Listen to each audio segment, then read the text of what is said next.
Good evening, everybody. The class of 2013 has forever left a mark on Caldwell Early College High School. I am extremely proud to be part of this group of people. It's too early to cry.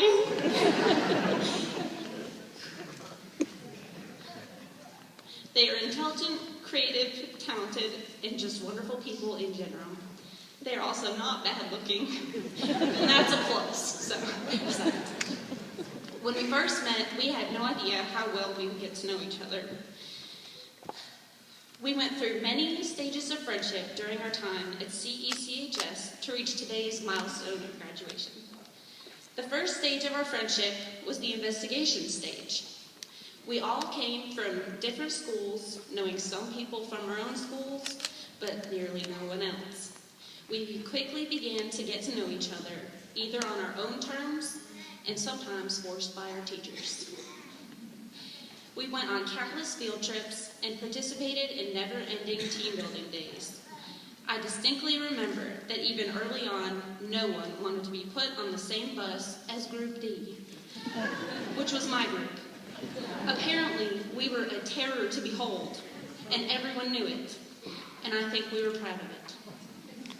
As our freshman year went on and we got to know each other better, boundaries started to disappear, and we moved into the familiarity stage of friendship. I have never forgotten that during that freshman year, I slapped Tyler Stokes, our own honorable Marine, who's not here this evening, in the face during one of our seminar activities.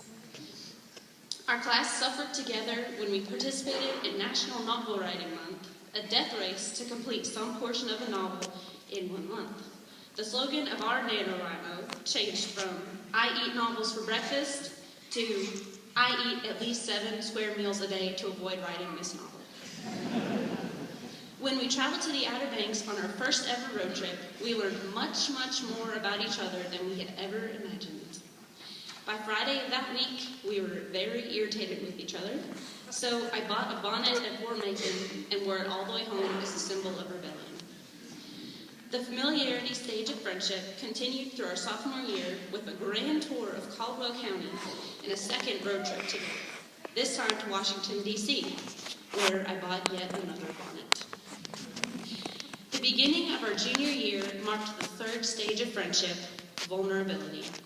During our junior year, many of us convinced ourselves that biology was the educational equivalent of being eaten by a rabid T-Rex. Sorry, Mom. And we did our best to help each other with homework, studying, and uncontrollable emotions. We also did a lot of planning for the remainder of our time at CECHS, our college decisions, and our career choices.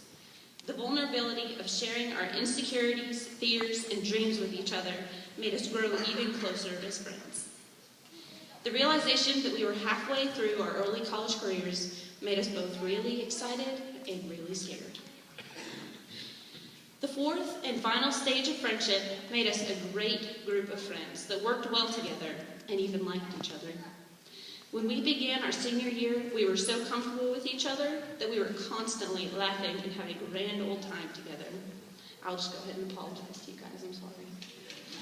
We managed to learn to identify colors in Spanish, which I think we can all agree was a major achievement for us. We learned to actually hold ourselves accountable for attending classes and doing homework, because there were no chaperones, no bodyguards, and no bouncers to keep us out of the CCC&TI lounge. Little did we know that biology was the least of our problems when we started taking college-level English and history. Our learning experiences during senior year prepared us well for our 5th year.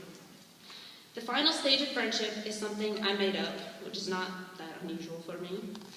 This final stage was becoming a family. We began the stage as early as freshman year, but I don't think it hit us until this year how much we really love and depend on each other. We know each other inside and out, and we still love each other.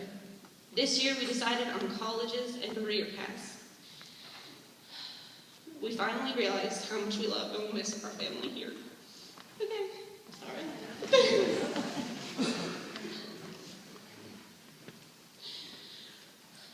With the help of our friends and teachers at the early college and all of our wonderful families, The class of 2013 grew into confident young adults with a bright future. We never would have been able to succeed as we have without the love and support of our friends and family.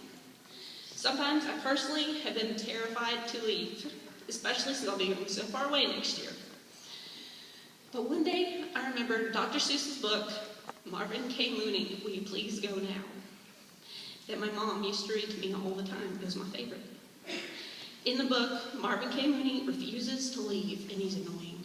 He will not leave for the entire story. But the last line of the book says that the time had come, so Marvin went. I think we can all relate to Marvin's fear of leaving, but we all have bright futures and exciting lives ahead of us. Sorry. And today marks the beginning of the next part of our lives. And I happened to look at Pinterest the other day. It's a surprise, I know. And I found an artistically embellished quote that said, like branches on a tree, we all grow in different directions, yet our roots remain as one. So I posed the question, will the class of 2013 ever forget our early college family and the life lessons we learned here? Even though we will be scattered across the United States and North Carolina? As Rosa Parks once said, no. To my fellow classmates, one more thing. I'm sorry. To my fellow classmates, I urge you to never give up on achieving your dreams. Never forget where you came from, and never forget that you're made for so much more than you could ever imagine. Thank you.